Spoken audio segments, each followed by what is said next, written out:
We are so thankful and privileged, mga kapatid, to be speaking again to all of you. Last time it was my husband, and I'm so happy and blessed that Sister Ruby reached out to me, and I was given a chance to share this wonderful talk this morning. And would like to emphasize that this is not my message, that this is a message from the Lord, to remind us about what Thanksgiving is all about.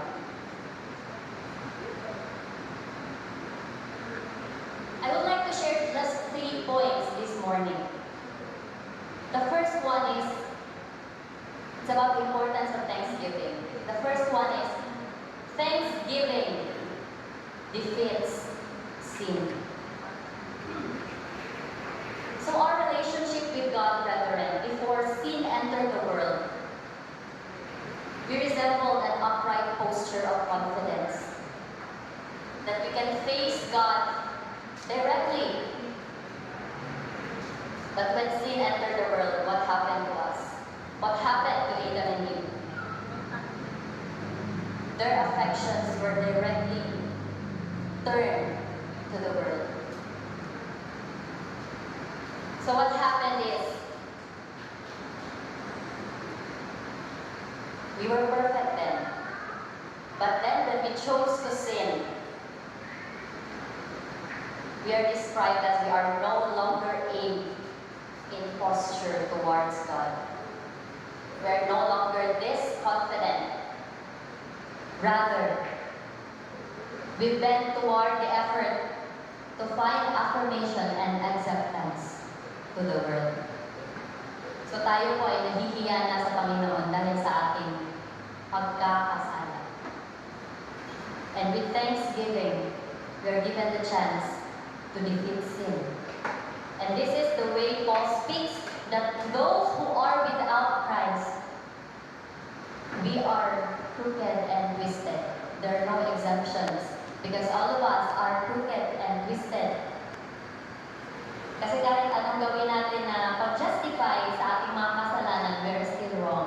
Notice po mga kapatid, we always grumble.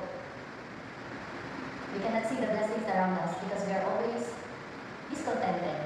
And we feel that we are entitled to so much more. And just like Adam and Eve in the Garden of Eden, we think that we deserve to be God's. And we are on an endless quest to captain our own ship. Like we are the masters of our own lives. Just like what the world is telling us, especially in social media nowadays. The youth are being encouraged to be the master of your own life. Find your own happiness. Follow your heart. Wherein the Bible says our heart is deceitful above all else. So we are wallowing in our own pride and we are chasing nothing but shadows. But mga kapatid, in Philippians chapter 2, Paul tells us to do everything without complaining. Sino po ba sa atin dito ang pag nabigyan ng pagkakataon, I directly will say yes to the calling of God. Or we grumble first. Or we complain first. Ay, wala akong time. Ganito, ganyan. Ay, busy ako. Each time we're given a chance to serve the Lord, it is a blessing. It is a privilege. And we are called to shine like stars amidst darkness. Have you seen the star, mga kapatid, in front? It's just a picture, but it resembles us whenever we are in darkness, because the world is a dark place, and we are called to be the light, and that light comes from Jesus alone. And if you are not thankful enough, we are not thankful enough, maybe we're having a worship problem. And this is what thankfulness does, to focus our selfish selves to gaze upon Jesus Christ, our King, who gave up His life just to save us. That was the first point. I will just only share 3 points, so we're about to finish. The second point is, the first one is thanksgiving defeats sin. The second one is thanksgiving preserves good. Have you ever wondered, mga kapatid, why is there so much evil in the world? I don't know about you, but I'm thinking the world is getting worse each and every day. Like, it's very easy not to kill a person. It's very easy to steal and the people are not even accountable for it. I think also because of our justice system in the Philippines, it's very poor. Unlike other countries where you can get justice, but here, it's quite difficult, especially if you do not have money. So the bad or the evil in the world, mga kapatid, it started from the very beginning. We all know that. It came from Satan, the evil one, and then descended up to our first parents, Adam and Eve. And Paul said, James said, what causes quarrels and causes fights among you? Is it not this, that your passions are at war within you? You desire and do not have, so you murder. You covet and cannot obtain, so you fight and quarrel. We like Adam and Eve, mga kapatid, we just can't stand the thought of anyone sitting our throne except us. And anyone who threatens the good life that we perceive is considered a threat to our existence. And have you observed? The tragic truth is that though we sport the slogan that we know what's best for us, in reality we do not. Sometimes we think, alam ko yung judgment and speculations around the world are increasing. It is because we're not trying to free up to do whatever we want in the name of Thanksgiving, but we are trying to fit into that world that we want. And so, we are being that self-centered, self-loving creature that the serpent is. So mga kapatid, it is very important to thank God. Not just to thank Him simply, but have that heart full of thanksgiving. Because by thanking the right object in all cases, God the Creator, we protect ourselves from ourselves. And our attention and our focus is pointed towards Him, who is worthy of all praises, honor, and love. Everything is used rightly when we honor God with thankfulness. The third one, mga kapatid, because I will be sharing a personal story after the 3 points that I'll be sharing with you. The third one is, thanksgiving is a command.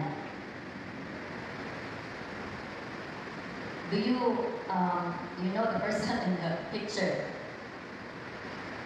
Who can guess? He's in prison that time. That's Paul, mga kapatid. Have you find it strange that during his time of threat of death, during the time of despair, sadness and pain in prison, Paul tells us in Philippians to rejoice. Simply rejoice. During this time, I am almost 3 months pregnant. Hindi man halata pero ako buntis. And it's very hard for me. Because every time I am in this situation, gabi ko yung suka ko.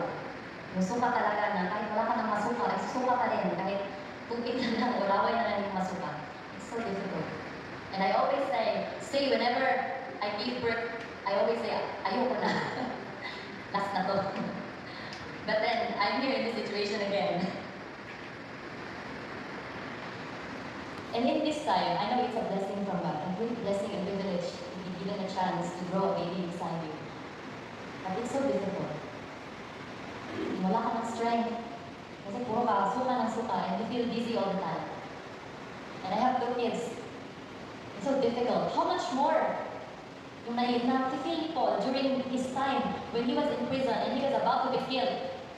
Walang kapiting yung nararamdaman mo. But then he said, rejoice. I think the right feelings that Paul should feel is anger, despair, and he should be cranky. But he was not. He was thankful despite being in that situation. He said, rejoice, mga kapatid.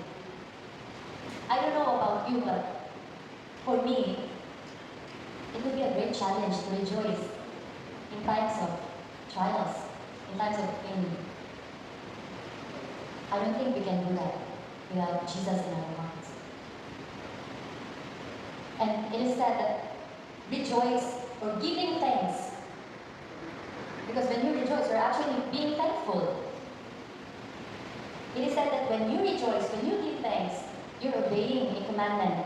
You're obeying to reap the right fruits and experience the presence of Jesus and enjoying His peace and contentment.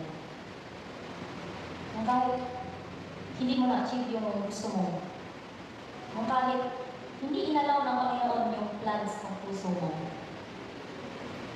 yung kahit na nagkasakit yung isa sa mga mahal mo sa buhay, namatayan ka mo, you still rejoice.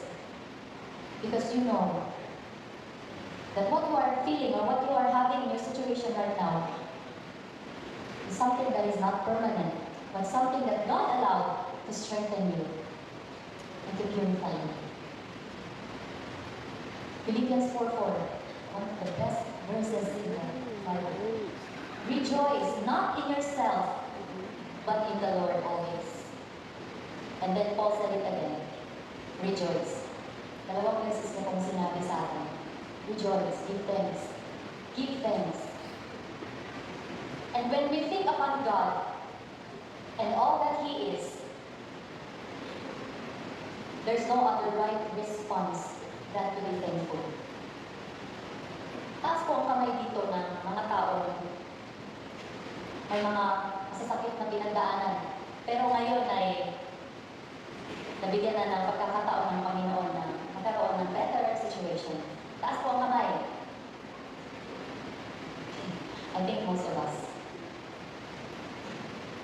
We can be thankful without comparing ourselves to other people's lives because eventually that will leave us pride. That our lives are better than others. We should be thankful, comparing our lives from our past situation for us to be able to recognize how good God has been in our lives. Because He has always been good to us, though we do not deserve it. I hope it would show the screen because this picture is very important. So those are the 3 points that I would like to share with you.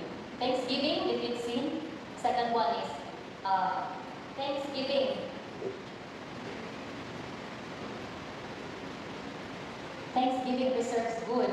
And the last one is Thanksgiving is a command.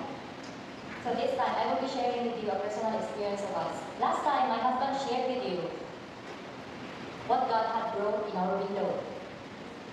And that was his conversion story. But to share with you, that was not the last time that God wrote in our window, in our house in Singapore. We were staying there. And I'm so glad that I'm seeing Pastor Alex, because we have seen each other there last time and he visited.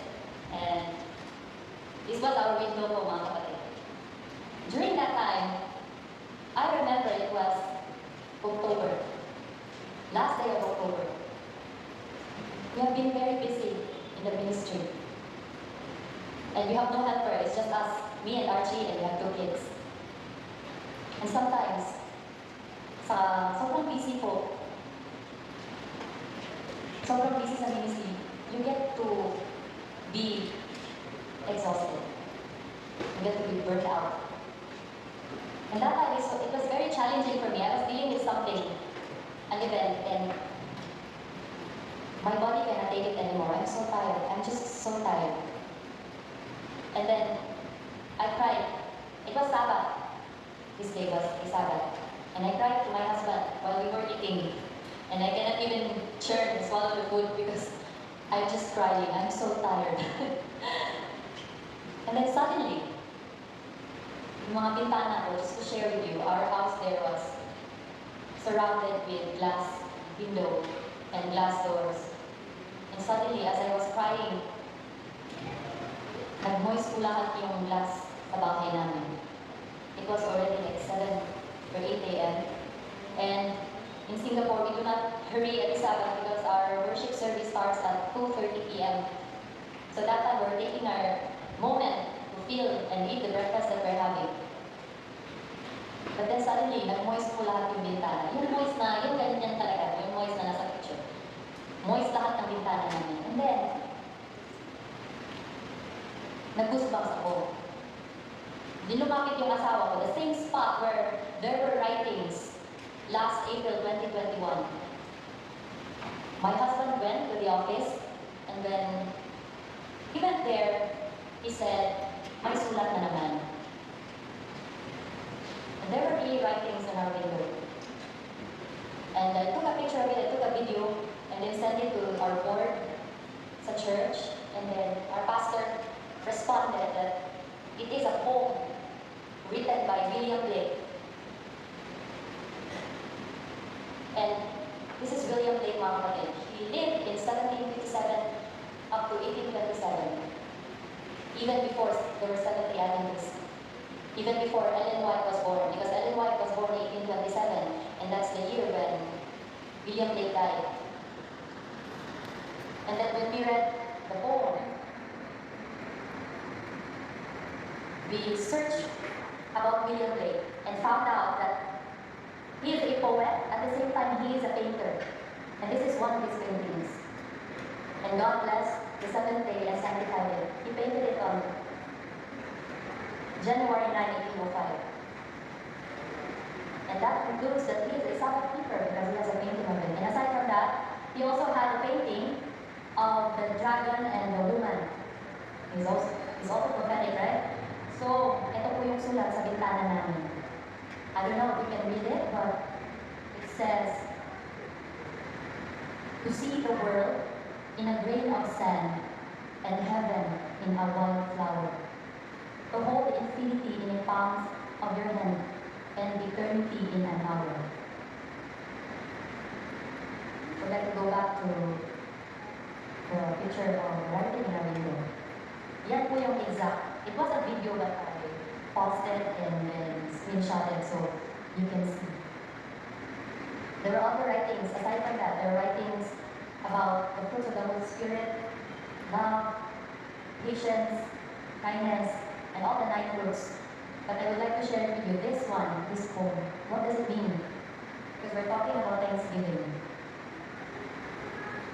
It says, mga kapatid, have you ever seen a child complain about how ugly the flowers are? Or have you always noticed that children always appreciate? Share with you that my kids, though they are boys, they always appreciate flowers, despite how small it is.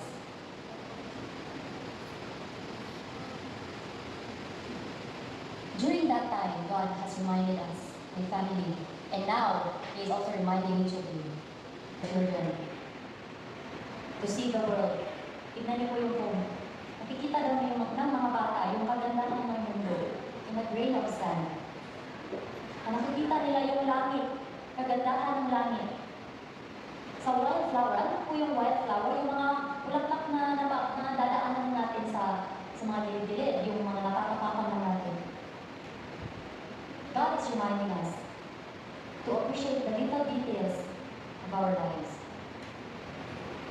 Because we tend to always look forward to great things, to large things, to wonderful plans ahead of us, and we forget to appreciate, to be thankful of the things that we have now. That we have a family, that we're serving God, that we have a wonderful husband and wonderful wife, that we have beautiful children, that we're able to keep the Sabbath, and we're able to read the Bible freely. I don't think that you can fill up a one whole notebook. Kulang pa po yung one whole notebook para isulat lahat ng mga bagay that we should be thankful of. And I hope, mga kapatid, that we are reminded this morning that having a thankful heart is very important. It is vital. Because when we are thankful, we are acknowledging the goodness of our God.